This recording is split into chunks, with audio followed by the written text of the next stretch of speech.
Good evening, students. So, in the previous session, we were talking about role of managers. Uh, to continue with that, we will talk about the scientific management, which was laid down by F.W. Taylor, Frederick Winslow Taylor.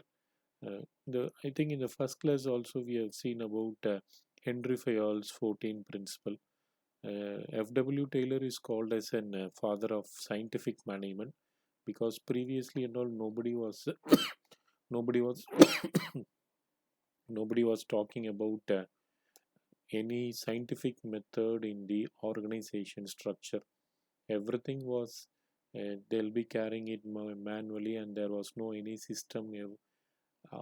There was not any system in the organization. But after this person F.W. Taylor thought about a new technique, so that concepts and all was laid down under management called scientific management, and you will be learning here about F.W. Taylor's contribution to management and what is scientific management and management theory, which was laid down by F.W. Taylor, and it is management point of view, and what are all the principles of scientific management, and if there is any criticism also we will see.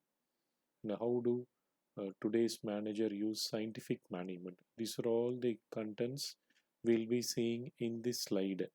And first thing we'll be talking about F.W. Taylor, where from the year 1856, 20th March 1856 to 21 March 1915. He was an American and he was a mechanical engineer, and also he was every time we'll be thinking about to improve industrial efficiency. So I already told he is regarded as the father of scientific management, and was one of the first management consultants. Previously, there was no any consultant for any organizations and all. He was a first management consultant to give lots of ideas how to improve the organization and all. He will be so it only is called as he is sometimes called as also father of scientific management. That is what we were discussing it.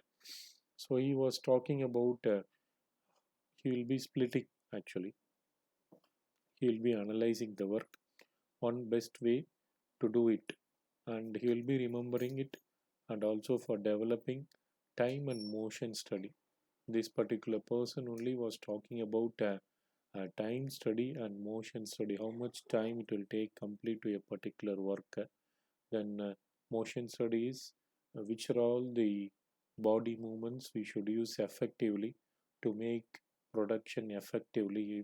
He only has given these two concepts, time study and motion study, and he would break job into parts and measure each of hundredth of every minute, hundredth of a minute.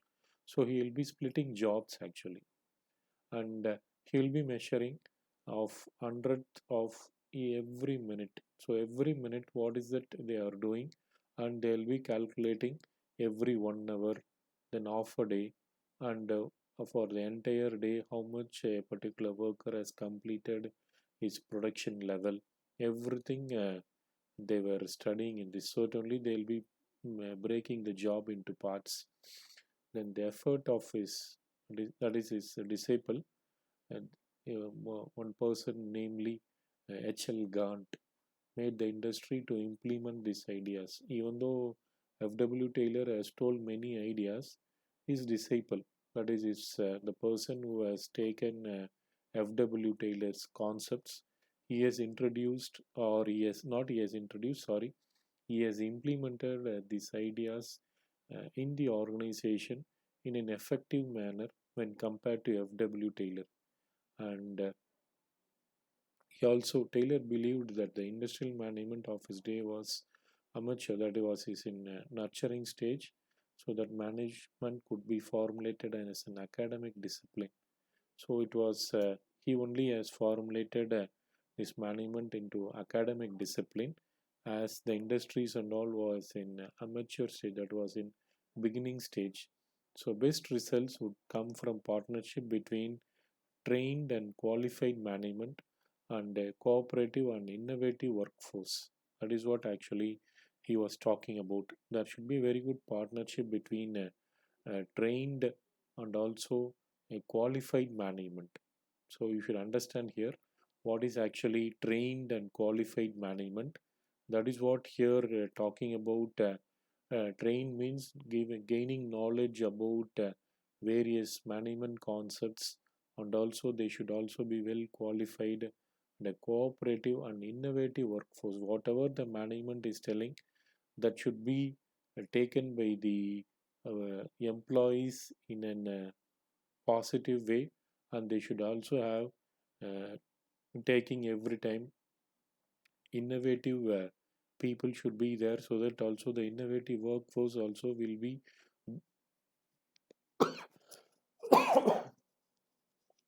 they'll be doing the they'll be doing the work in a different manner. So each side needed the other, and there is no need for trade unions. So actually, he was talking about there should not be any trade unions. Each side needed the other. That is, both the management and the employees, both the persons are dependent. That is, in one word, we can tell that the both side, that is, management side and employee side, both are dependent. That is what he is telling in this point.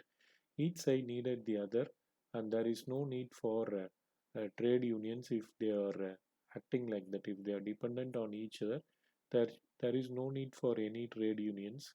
And this is actually a real principle laid down by F.W.Taylor about scientific management. So science, not rule of thumb. Scientific what he has told in this point is scientific investigation should be used for taking managerial decisions instead of basing on instead of based on opinion, institution, or thumb rule. That is what is linked. No decisions should be taken based on any opinions. So you should take decisions only on according to the production what he has done. So at the time and all, they were talking about only production. They were not talking about any productivity and all at the time when the scientific management was introduced. Later on only they were talking about productivity. But so the first thing is you should not take any decisions based on opinions. So it should be exactly based on whatever the worker has done at the end of the day. That is what we should take, uh, and we should take decisions according to that.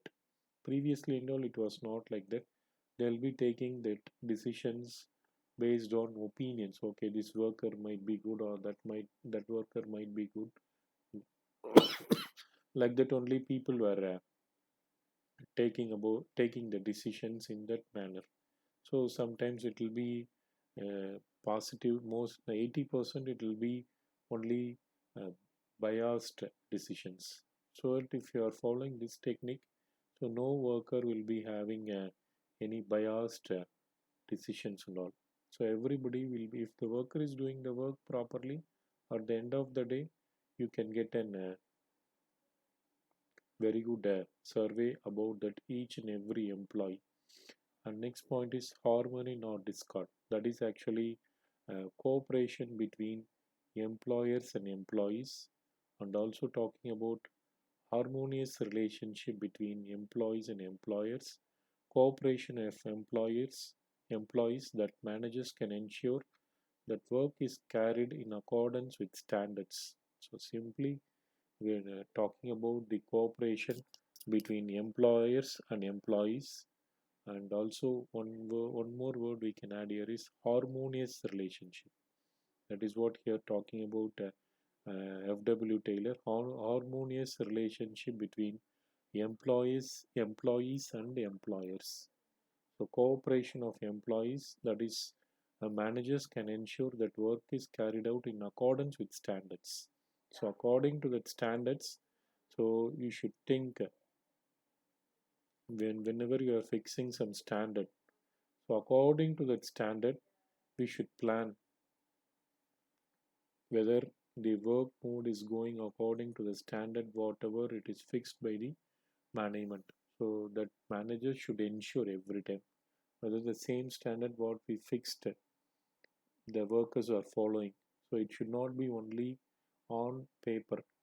So that implementing method should be done in a very neat manner so that at the end of the day, every person, that is every person means both the worker and the employee should be satisfied, because the employee will be thinking about what are all the resources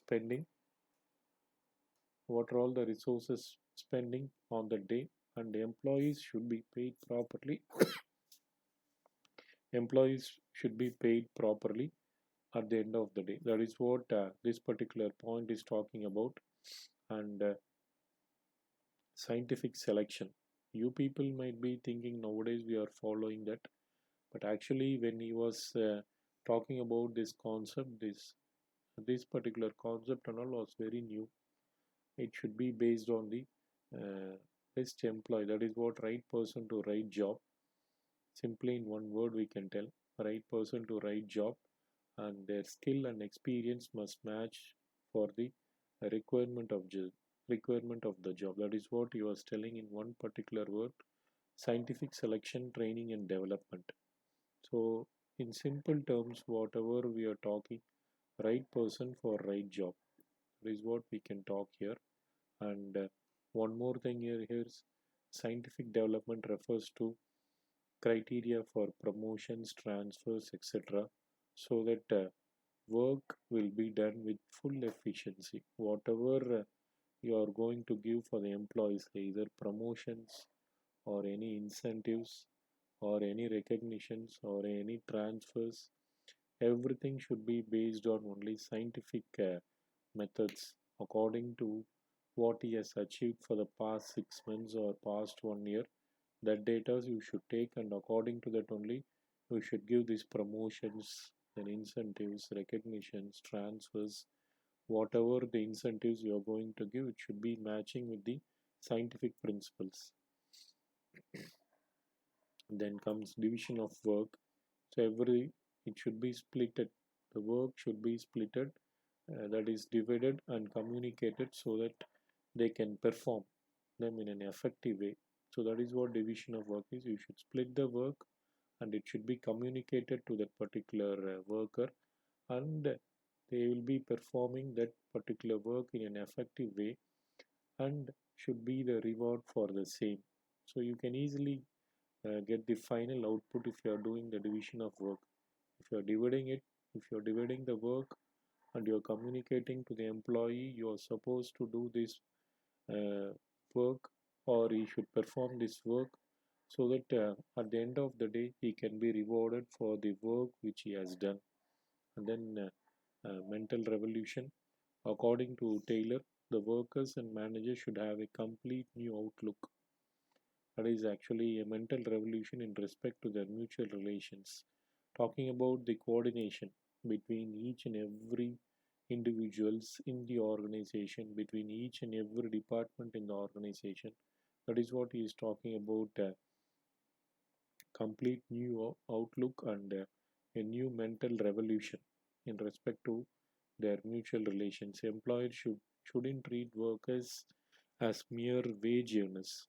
They should keep on talk about they are the assets of the organization, and they should also think that workers should be considered as a part of organization.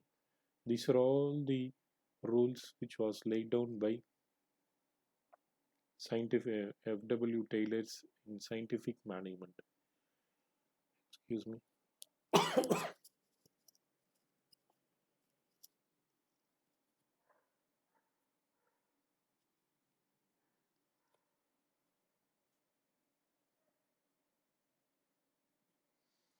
These actually is principles of management. That is four principles: the department of a true science, the scientific selection of workmen, then scientific education and development of the workman, intimate and friendly cooperation between the management and the men. This is what we have put in simple words. So it should be a true science. Nothing should be based on opinion we have seen. It should be a thumb rule. And then scientific selection. how you are going to select the workforce for the organization. It should be done only in scientific methods. Then scientific education and development for the workman. So you should give a knowledge about the education and development for the workforce. Then intimate and friendly cooperation between the management and the men. So normally coordination should be there between the management and the employees. So also he has created planning departments, staffed them with engineers and gave them responsibility to develop scientific methods for doing work, establish goals for productivity, establish systems of rewards for meeting the goals, establish system of rewards for meeting the goals, then train the personnel in how to use the methods and thereby to how you are going to achieve that particular goals. This is what actually has created various departments, that is mainly planning department, and staff them. So for each and every department, so how you are going to monitor, that is with engineers. For if you are, as is basically a mechanical engineer, so every time he'll be talking about engineering based concepts only. So yes, we'll finish the slide like this. In the past, the men has been first, but in future, the system will be the first. This is what actually they'll be talking about in future. So previously, human were given lots of weightage, but in future, only the system will be given lots of weightage because most of the work will be completed with the help of the system only. So because if you are making it the system, so it will be doing in an effective manner. So this is actually criticism of scientific management laid down by Taylor. That is actually the belief that increased output would lead to less workers. So normally, if you're increasing the if you're fixing some output, normally would lead to less workers. That is actually what we are coming to tell in this point is that the increased output would lead to less workers. If you're concentrating only on the final output, most of the employees will not be showing any interest towards the work. So normally the workers will be going out of the work area. So inefficiencies within the management control system, such as poorly designed incentive schemes and hourly pay rates not linked to productivity. So when he has designed, so one main problem or one main issue was poorly designed incentive schemes, and also hourly pay rates were not linked to productivity and all. So it was only day based. So that also it was a very big criticism in this scientific management, and it was also poor design of the performance of the work by rule of thumb. So because when we are talking about rule of thumb, so people were talking only about production. They will not be talking about anything related to human related factors. So because of this, it was rated as a poor design. So with this picture, we'll conclude the topic. How the balanced manager will be there. The picture itself, you can see how the balanced manager will be there in the organization, but burden manager, how you will be acting or how he will be reacting to the subordinates or to the management. They'll be they'll be like this only. By with the help of this slide, we can come to conclusion that how the balance manager will be there and how the burden manager will be there in the organization. So each and every manager should not be overloaded. So even though if the work is there, you should not think that it is a very big burden. So you should try to take and you should try to split the work, and according to that, if you are balancing it, the work will be going on very smoothly. So I thank you, students. I think with this, we have almost completed 70% of the first unit. So we will see the remaining 30% of the first unit in the coming class. Thank you, students.